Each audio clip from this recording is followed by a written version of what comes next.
Magandang araw mga kababayan, isang matinding balitang yumanig sa mundo ng politika. Ayon sa mga lumabas na impormasyon, si Justice Secretary Remulla ay kasalukuyang nasa kritikal na kondisyon dahil sa isang malubhang karamdaman.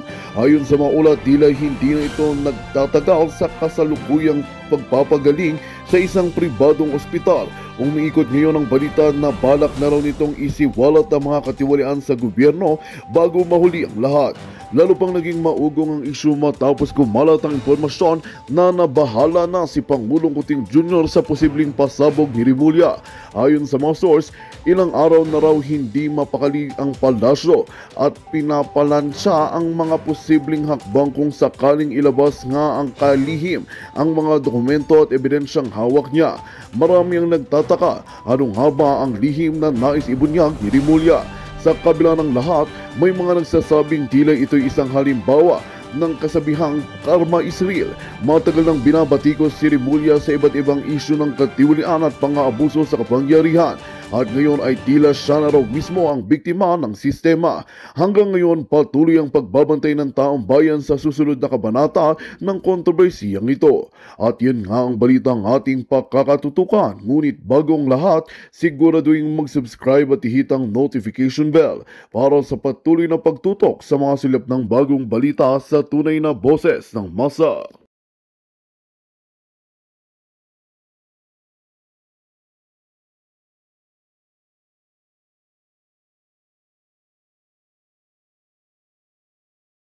Mga bangag na balita. Okay, mga balitang bangag, number one.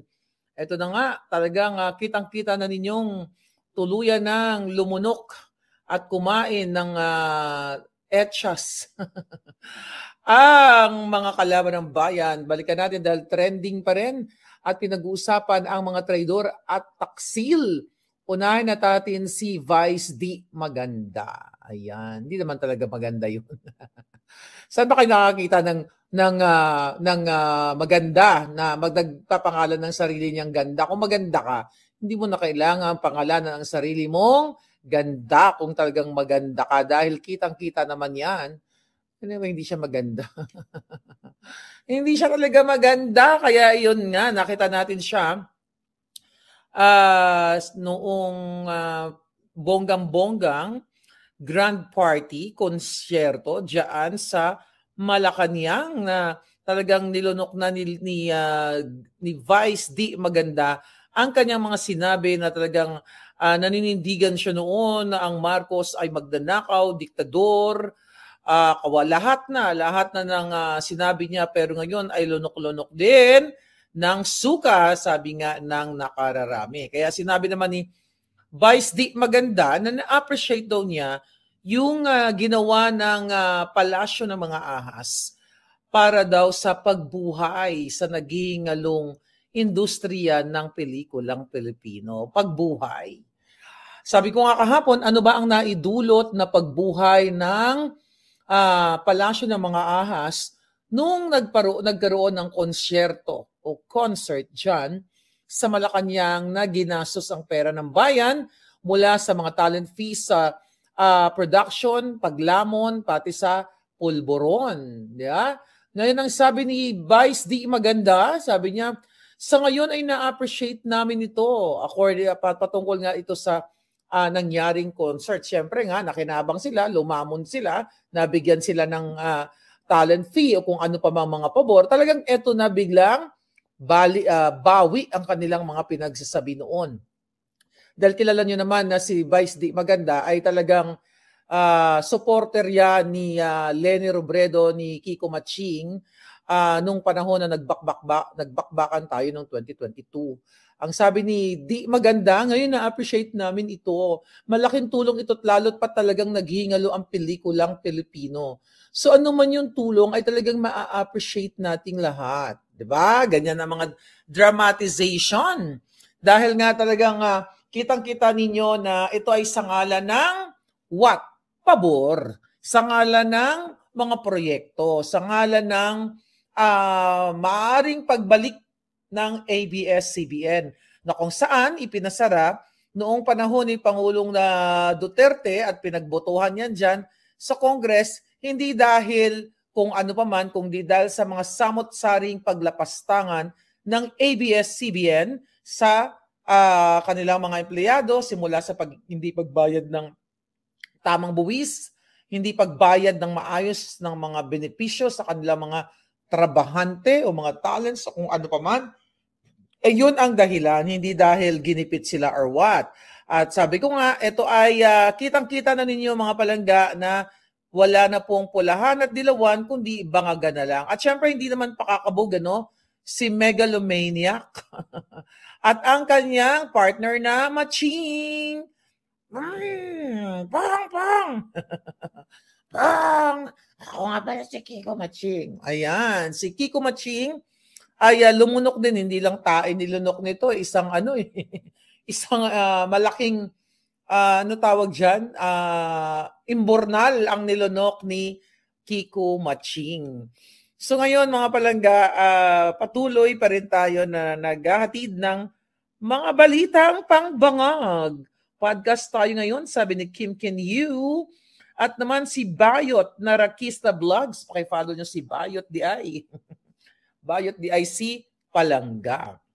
Ngayon mga kababayan, ang mga dramatization ng mga artista talaga namang bumaliktad sila ng bonggang-bongga dahil nga syempre alam naman natin na hindi talaga sila para sa taong bayan kundi para lamang sa kanilang mga personal interest. Kaya nga nagtataka kayo pati mga religious group, yung iba lang yung iba nagsasalta na pero hindi pa rin natin nakikita talaga yung kanilang pagkampi sa taong bayan. So, patuloy pa rin tayo na nasasadlak sa kadiliman. Patuloy pa rin ang taong bayan na talaga namang said na dahil nga sa pagnanakaw ng mga Marcos, Romualdez at Araneta at pakikipagsabwatan nitong mga celebrity dahil mga wala nga itong paninindigan. By the way, paki-subscribe natin at i-follow naman natin ang ating palanggang si Nelson, Channel 167 at ating agent ng bayan, si J. Morales na talagang kasama natin sa Katapangan, si Princess Maui at ang lahat ng aking mga palangga. Ngayon mga kababayan, mainit pa rin yung pinag-usapan natin kagabi patungkol sa drama-rama ni Amy Marcos. Kaya nga sabi ko kanina, 2 hours ago, nag-post tayo sa ating Facebook page. Paki-follow, subscribe nyo na rin ang Boljakan at ang ating Maharlika Network.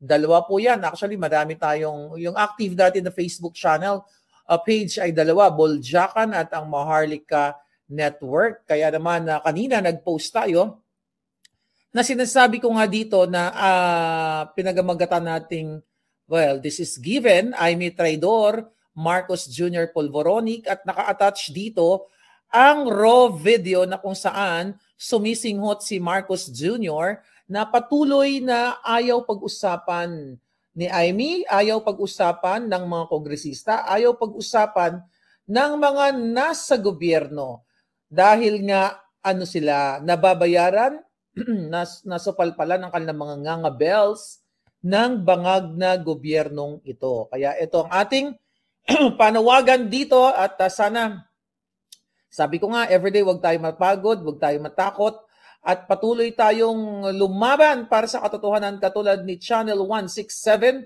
na ikinulong ng ganun-ganun na lang, dinampot noong Friday, nasa EDSA Shrine siya at talagang kasama sila Agent Morales, ang mga palaban na nagbibigay ng kanilang hinaing, dala ng kahirapan, kaletsehan, kaadikan, kakidnapan, lahat na.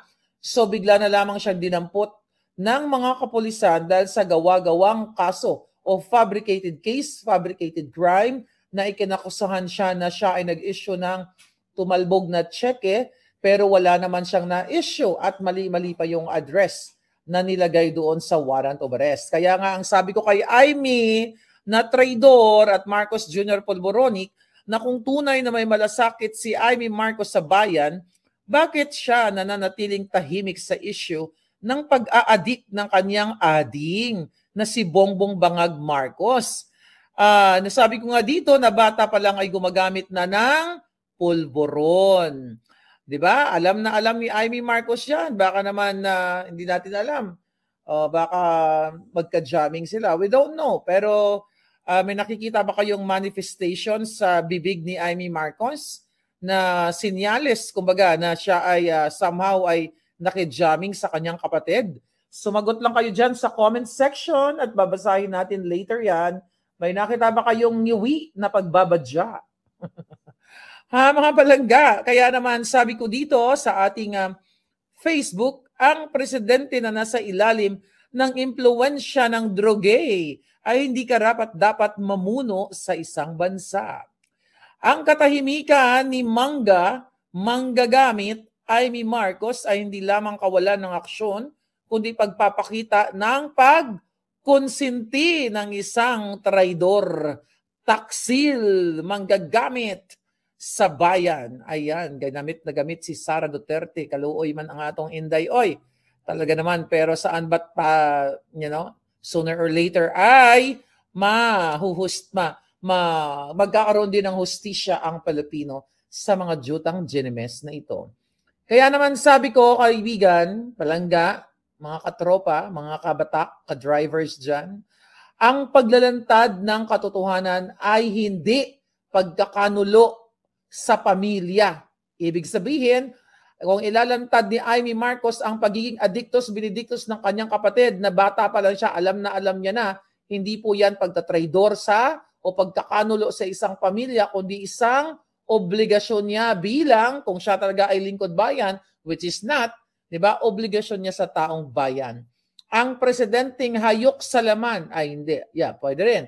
Hayok sa pulburon ay isang banta sa soberanya, di ba, sa ekonomiya at kinabukasan ng bawat Pilipino at Pilipinas, di ba? Papayag ba kayo na 3 taon pa na ang namumuno sa inyo ay adik at hindi naman talaga yun ang nagpapatakbo sa Pilipinas, kundi ang kanyang asawang isa pang addictus, isa pang kidnapper at lahat-lahat na. Alam nyo na yan, na master nyo na yan. Katulad ng pagmaster ninyo sa Nabudol Song. Kaya talagang nasa karimlan ng ating bayan dahil pumapayag kayo lahat na pamunuan nga ng addictus benedictus. Kaya sabi ko, ang kinabukasan ng bawat Pilipino at ng Pilipinas ay talagang masushoot sa kumunoy kung ayaw ninyong kumilos. Kaya kung hindi maglalakas loob, itong si Amy Marcos na wala namang lakas na loob na magsalita sa katotohanan patungkol dito sa kanyang kapatid na addictus benedictus o ading niya, malinaw na pera ang gusto, di ba?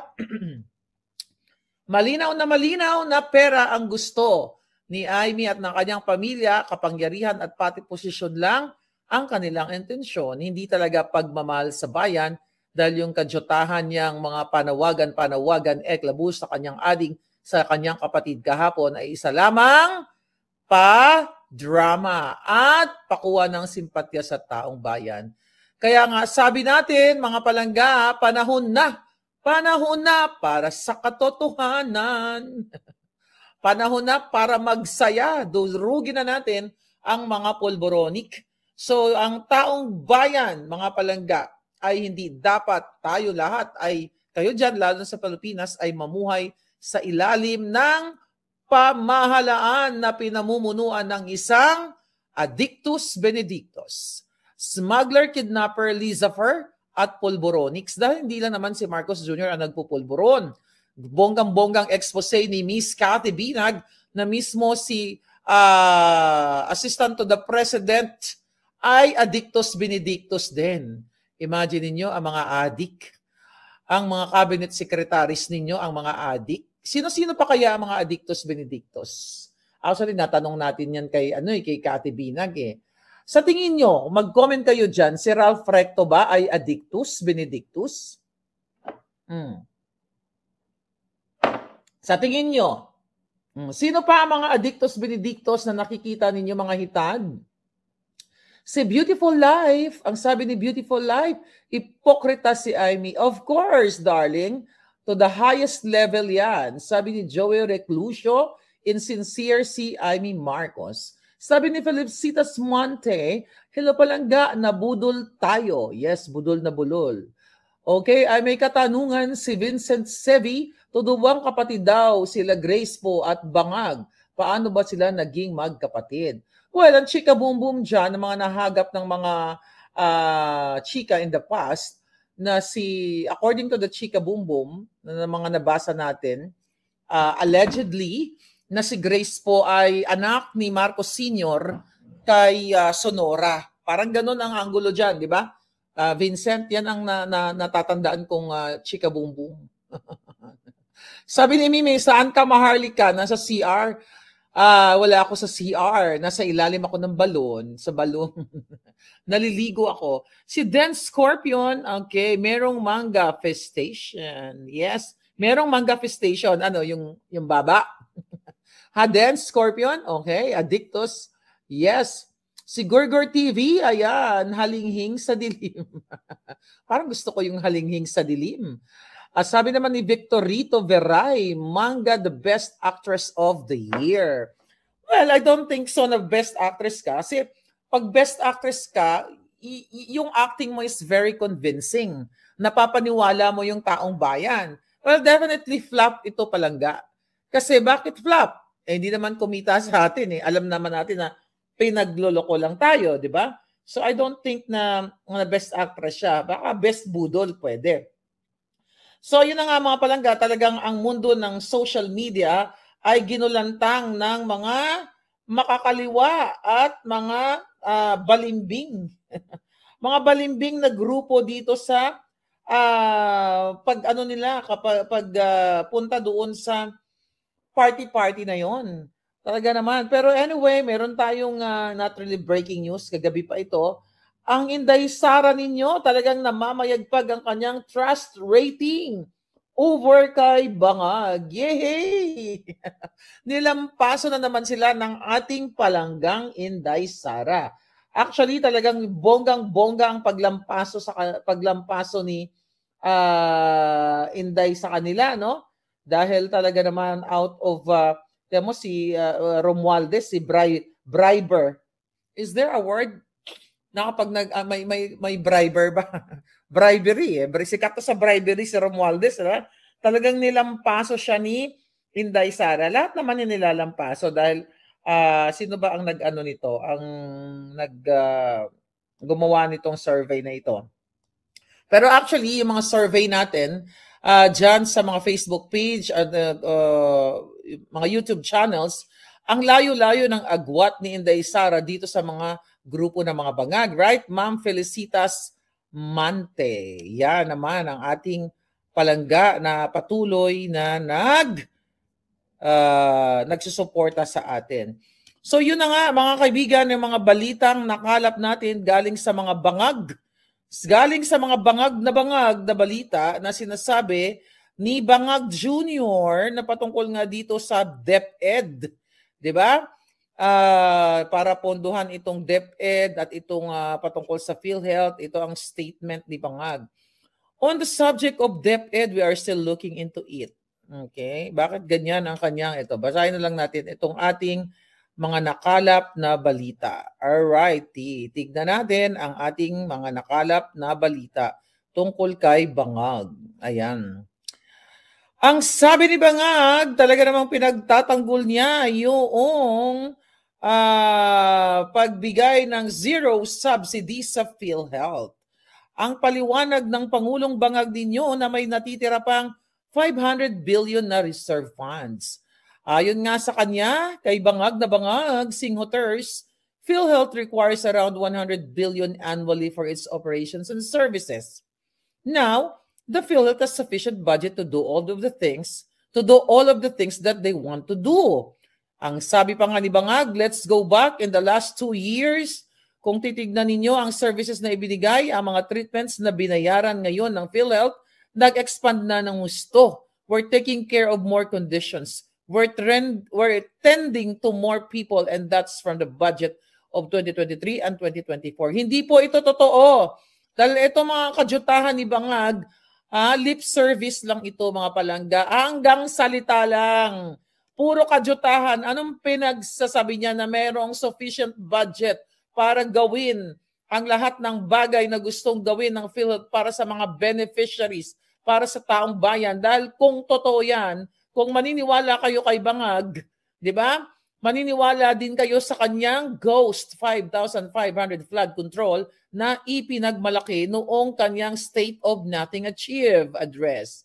Di ba? Kung natatandaan ninyo yon, na nagbida-bidahan, pinalakpakan siya ng mga demonyo doon sa Congress na siya ay nagbida-bidahan sa kanyang Ghost Project, Ghost 5,500 flood control na sinama niya nga doon sa kanyang State of the Nation address. Yun ay kasinungalingan. Imagine niyo, nagsinungaling. Ang sinungaling ay kapatid ng magnanakaw. Ang magnanakaw ay kapatid ng Addictus Benedictus. Dahil ang adik na katulad ni Marcos Jr., kung yan po ay ordinaryong Addictus Benedictus lang yan, kapag wala ng pera yan, na pang-adik, magnanakaw yan. Pati kaldero, luwag, sandok, kutsara, tinidor ng inyong bahay ay ibibenta niya. Actually, may chika boom boom pa yan na nakarating sa akin, na nabanggit ko na yata to. Ito nung panahon na magkasama sa dorm, si Bangag Jr. at si ang ex ni Cathy B. Hindi ko alam kung kay Cathy B to nanggaling yung chika boom boom o sa ibang mga informant natin. Anyway, nung parang chika minute na ito chismis chika, mga ganyan, showbiz. O maglagay kayo dyan kung ano pag-uusapan na mukhang nag-i-enjoy ako dito. Alright, so nung unang panahon, may mga pagkakataon, tigidig, biglang teledrama.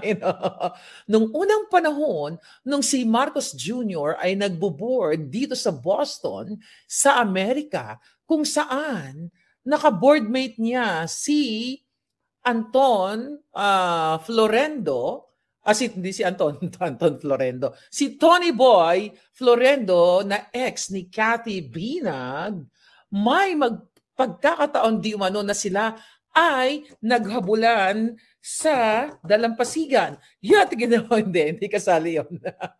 Hindi sila naghabulan sa Churva Minute, sabi ni Gorgor TV. No, hindi sila naghabulan sa dalampasigan. May mga pagkakataon dahil sobrang adik na adik si Bangag Jr. nung mga panahon ng yaon. Hindi ko lang maalala kung anong year ang mga pagpangyayaring iyon, ay ninakawan. Di umano ni Marcos Bangag Jr. si TBF dahil wala na siyang pangsinghot. Wala na siyang pambili ng pulburon. Oy, chika boom boom yan according to our source. Pero hindi ko lang namatandaan, sa dami ng ating mga puting ahas, Prada Lucho, bigla silang tigidig,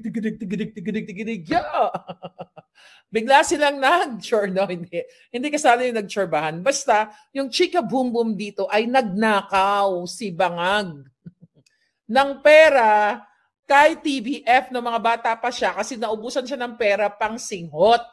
Right? Tapos bigla namang, magandang umaga. Magandang umaga! Magandang umaga sa'yo po! Yan. Ako naman si Kiko Maching. Anyway, balikan natin ang mga eksena ng mga bangag na bangag balita. Simula ngayon, aantabayan na ninyo dito sa ating channel, sa ating podcast, ang mga bangag na balita. So yan ang katotohanan na mga nakikita ninyo kung papayagan ninyong sumailalim pa sa patuloy na pamumuno ng isang bangag na si Addictus Benedictus, ay talaga namang, may pumapasok na chika boom boom. Tignan natin, may nag-text. Alright. Ito. Ayan, sabi ni Palangga, wag mo akong pangangalanan Okay, allegedly. Ayan. Mag-message sa'yo. Maganda tong ginagawa natin. Allegedly, direct from the horse's mouth. Tigirig. Tigirig. Sabi niya, Palangga, si Ralph Recto, Addictus Benedictus yan. Allegedly, sabi ng ating informante, Ralph Recto, Addictus Benedictus yan, have worked with, hindi ito allegedly, coming from our source, have worked with, oh my goodness. Pero kasi binanggit ito sa ating mga nakaraang vlog Yung kapatid niyang si... Oh, okay. Ito. Ang sabi dito, si Ralph Recto daw, di umano, okay, according to our source, Ralph Recto, Addictus Benedictus yan, have worked with him. Diba? Sabi ni Palangginging. Kapatid niyan si Ricky. Mga barkada yan sila with Bong Daza. At last name ay Ismael na nabanggit rin ni Agent. Oh, Morales. Barkada at classmates sila doon sa Makati, sila nag-session according to our source. Diba? Ang chika boom boom. Okay? We'll see kung ano to. May katotohanan ba ito na yung kapatid ni Ralph Recto ay Addictus Benedictus? Magandang balita ang hatid namin sa inyo ngayong araw. Sa pagtatapos ng aming balitaan, nagbigay kami ng mga mahalagang impormasyon. Maraming salamat sa pagtutok at pagsuporta sa aming programa. Huwag kalimutang manatili sa mga susunod na araw para sa mga bagong balita at mga kwento na dapat nating abangan. Mula sa Boses ng Masa, magandang araw, Pilipinas!